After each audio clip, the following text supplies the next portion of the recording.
আগের শর্টসে ঢেউসাগরের get ready নিয়ে এসেছিলাম, আর এই শর্টসে এসে গেছি ঢেউসাগরে গিয়ে কী কী কীর্তন করেছি সেই সব।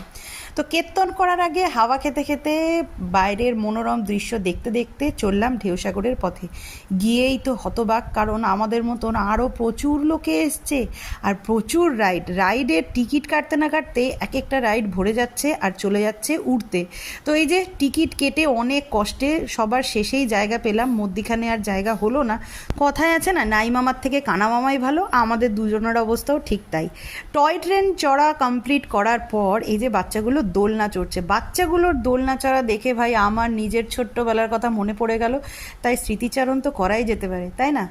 দোলনা কমপ্লিট করার পর আবার এটাতে গুতোগুতি করে দুটোতে মিলে চড়তে বসলো। আর ওই ঢেউসাগর পার্কের মধ্যেই এই টার্কির এই কুলফিগুলো কিন্তু দারুণ জনপ্রিয়, আর এখন রিসেন্ট কিন্তু এটি সব জায়গাতেই প্রযোজ্য। তো ভাবলাম যে অলি রানীকে দিয়ে একটা করাই, নিজের